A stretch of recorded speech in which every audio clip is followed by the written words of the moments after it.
Gracias por estar con nosotros en Geopolítica para Todos. Pues una vez más en nuestro programa con Gisbeleni Gallardo, nuestra politóloga de casa. Gracias, Gisbeleni, por estar con nosotros. Un honor, como siempre, y bueno, vamos a platicar. Que es muy importante, sobre todo de las elecciones en México. El panorama internacional, desde luego, tiene un impacto en México, y lo que está pasando en las campañas y las posibilidades de cada uno de los candidatos han sido muy discutidas.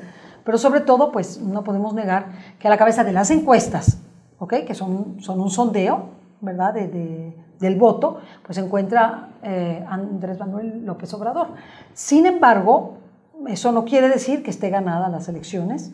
Tenemos a otros dos candidatos, tenemos a Anaya, tenemos a José Antonio Meade Curibreña, y pues esta disputa que hay entre ellos dos también se refleja en la disputa que hay con Andrés Manuel, y también los intereses de los Estados Unidos y los intereses internacionales. Cuéntanos un poquito qué podemos esperar ya en estos momentos respecto de las elecciones. Bueno, estamos a menos de 2 meses de que sea el día de la elección, y México está en un proceso sui generis. Definitivamente no es el proceso que había hace 6 años en México, donde era evidente que Enrique Peña Nieto era favorito, iba a ganar la presidencia. Como ocurrió, no estaba a la cabeza Andrés Manuel López Obrador. Además de, en 6 años ha cambiado el mundo brutalmente. Y, como lo hemos platicado en otros programas, los contrapesos políticos en el mundo cambiaron. Claro. Quienes gobiernan en el mundo no son los mismos, y la forma en la que se gobierna, en la que se maneja el mundo, no es igual. Se están reacomodando geoestratégicamente las cabezas en el mundo, con zonas de influencia o de control o regiones aliadas al nuevo mundo tripolar o multipolar, ¿no?, como lo hemos percibido. Hablábamos que China tiene su zona de control, hablamos que Rusia tiene su zona de control, Estados Unidos tiene su zona de control, pero América Latina no se ha resuelto del todo. Y dentro de esta disputa se encuentra México, donde no solo es estratégico por su ubicación geográfica, sino es estratégica por su riqueza en cuanto a bienes naturales, bienes materiales, su riqueza cultural, su riqueza energética. México es geoestratégico, en primer lugar, por su vecindad en Estados Unidos, por su ubicación geográfica, su salida a ambos mares, al Atlántico y al Pacífico, su vecindad y su conexión con Centro y Sudamérica. Sí, o sea que tiene el norte y el sur, o sea que es la mitad prácticamente, ¿no? No olvidemos que la geografía determina la política. Claro. Y bueno, México es geoestratégico, y sobre todo en los reacomodos políticos que están ocurriendo en Estados Unidos y el mundo, por supuesto que impactan a México. Lo platicamos también que los grupos de poder, los grupos de interés, los grupos con quienes originalmente se negociaba, los últimos 20 años se ha negociado en México, ya no son más los negociadores. Ahora se encuentran otras personas y otros grupos a la cabeza de la operación política desde Estados Unidos en América Latina, y eso altera también los contrapesos políticos, claro, en México. Claro. Esta disputa que hay por el poder en Estados Unidos, por supuesto que se tiene que trasladar de forma lógica a México, en primer lugar por nuestra vecindad, y en segundo lugar por todas las relaciones que tenemos con ellos, económicas, políticas y sociales. Y hasta culturales. Y culturales. Y hay temas latentes. Tenemos el tema del crimen organizado en México, que es una realidad y que ha tomado un protagonismo absurdo y desenfrenado. Yo diría un protagonismo absurdo que no tendría que estar ocurriendo,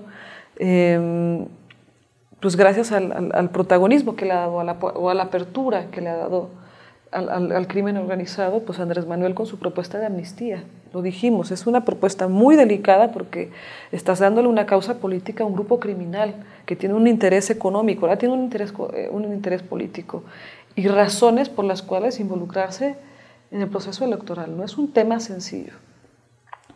Tienes a la Guardia Norteamericana en la frontera de México. Están a 1 metro de cruzar nuestra frontera. La pregunta es, ¿por qué? ¿Ustedes creen que es la caravana de 1000 personas que vienen de Centroamérica? Es carcajeante. No, O sea, ¿usted cree que es para construir el muro? No. Algo está ocurriendo en México que lo que hace Estados Unidos primero se enroca o se pone a la defensiva o está a la vanguardia. claro, claro. Esto O sea, no es una acción cualquiera. No es una acción cualquiera. No. Y luego tienes la radicalización del discurso, la polarización de los grupos políticos y de la propia sociedad. Tienes a la gente que no soporta a López Obrador, pero se enardece porque no lo soporta. Y tienes a la gente que idolatra a López Obrador y que no soporta la contraparte. Esta polarización ocurrió un poco en el 2006, pero en este año está potencializada, sí, porque México es mucho más violento que lo que era en el 2006. Claro. Y ha venido una degradación social en México, una pérdida de valores, una pérdida de fe. Llevamos un crecimiento 10 años del crimen, de guerra, impresionante, de muerte, de narcotráfico, asesinatos. Bueno, que mataran a un sacerdote era impensable. Pues ¿cuántos llevamos? En un mes. 24 y 2 desaparecidos. ¿Y en un mes cuántos llevamos? Yo creo que unos 5, por lo menos. Entonces, hay un tema de una descomposición social. Un poco el fenómeno que ocurrió, por ejemplo, la llegada de Donald Trump en Estados Unidos. Y esta es nuestra realidad. Tienes entre guerrillas, tienes grupos guerrilleros radicalizados por parte de la radicalización que existen por el proceso electoral, pero que aparte encuentran su oportunidad. Claro, de hacerse del poder. Un EPR, un EZLN. Un EZLN, un EPR.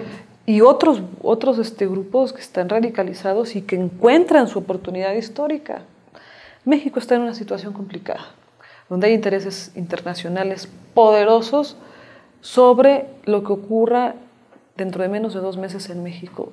Y yo veo una situación delicada antes y durante de la elección. Dependerá lo que ocurra antes y durante el proceso, durante el día de la elección, lo que venga después. Pero antes y durante están las tensiones muy fuertes.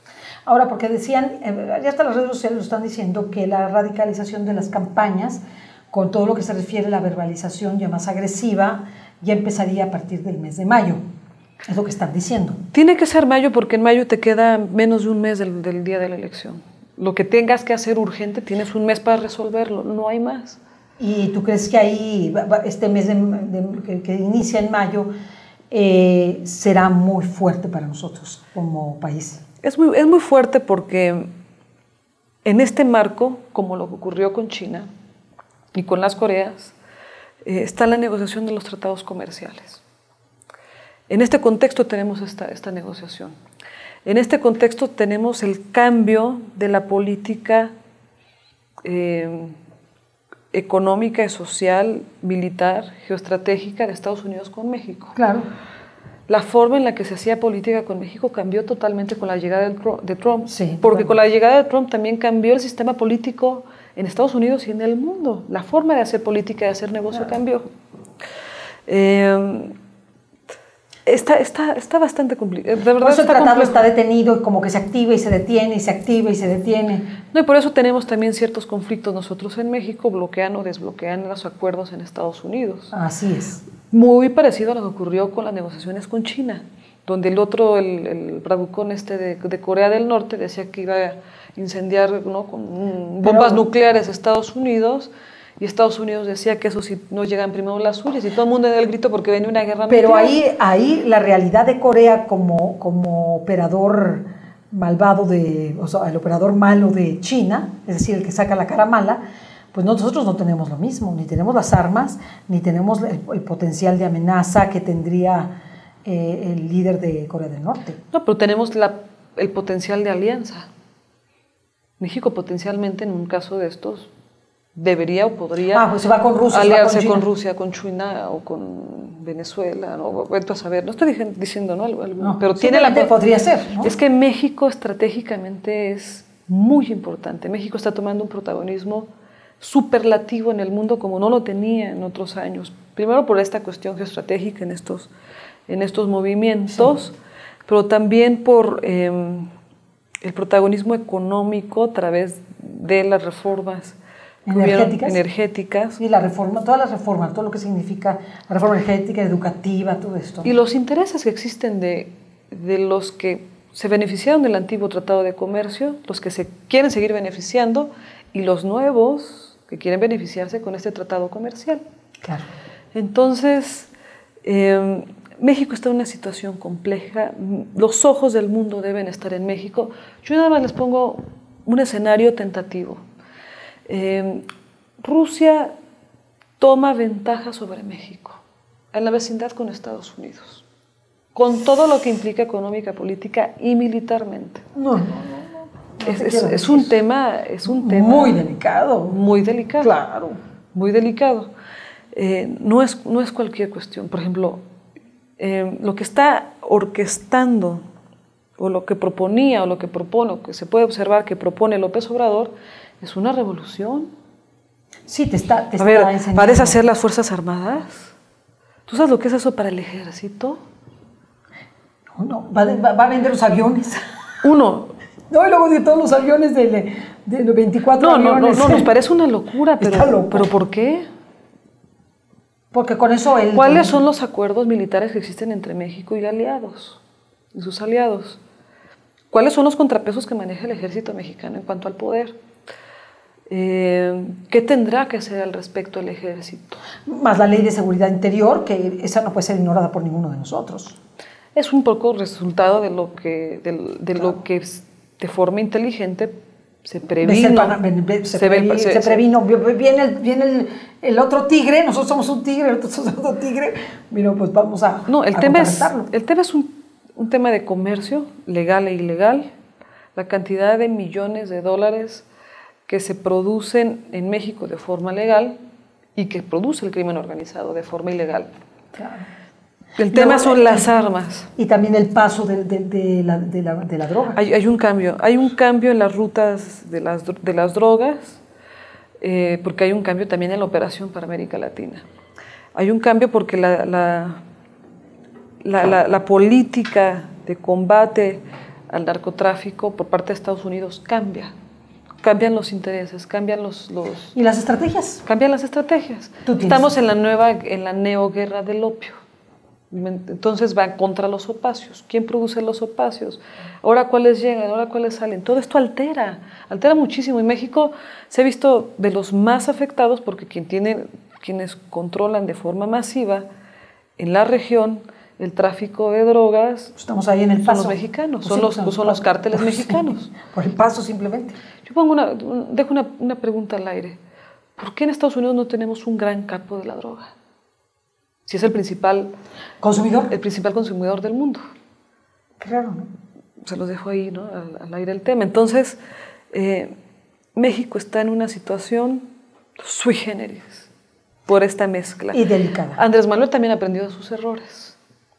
Andrés Manuel aprendió cómo si se debe hacer, cómo si se debe presionar, cómo no se debe presionar, y sabe que está en su límite. Ya llegó a su límite. Ahora o nunca. Sí, está claro. En un punto de que no tienen realmente si no nada gana, que perder. Ya no tiene opción, como él mismo lo ha dicho. Si yo ya no gano, pues ya me retiro, pero le suelto al tigre. ¿Esto qué quiere decir? Y hay otra cuestión, que en esta división, en la influencia que las nuevas cabezas están generando en el mundo, venga una especie de balcanización, lo que ocurrió con Europa, donde una parte se queda uno y otra parte se queda el otro. Sí, pero eso conlleva una balcanización, un conflicto importante en México, donde una región queda bajo el control de Estados Unidos y otra bajo el control de Rusia y China. Como pasó con Europa. Es muy probable que el acuerdo de decir sea ok, tú te quedas con esta parte y yo me quedo con esta. Fíjate que tenía un maestro en la Escuela de Derecho, don Isaac Guzmán Valdivia, lo recuerdo perfectamente, que nos dijo hace, no les quiero decir tantos años, pero más de 20 años, que esto iba a ocurrir en México. Y a mí me pareció una locura. Y es una amenaza real, no es algo que esté en el papel por ocurrir, pero es una de las latencias. Qué importante. Es una de las latencias. ¿Por qué están llegando en este momento las caravanas de centroamericanos? Me pregunto, ¿por qué no llegaron hace 2 años? Cuando estaban las caravanas de migrantes en Europa. Todo junto, ¿no? Aquí en México, todo junto. ¿Por qué? Porque están llegando en este momento. Porque están matando a los jóvenes, porque están matando a los sacerdotes. El tema de los sacerdotes es un tema que está ocurriendo. ¿Cuál es el mensaje hacia la Iglesia Católica? Está fuerte. ¿Qué está haciendo bien o qué está haciendo mal la Iglesia? ¿Y por qué empiezan estas llamadas de atención o esta presión a la Iglesia Católica? Esto está importantísimo. ¿Qué papel ha jugado la Iglesia Católica en los conflictos armados importantes de México? ¿Qué papel jugó en la independencia? Primordial. ¿Qué papel jugó en la revolución? Y primordial. De verdad, estamos... En la guerra cristera, primordial. Bueno, fue un tema contra la Iglesia, ¿no? Fue una guerra contra la Iglesia.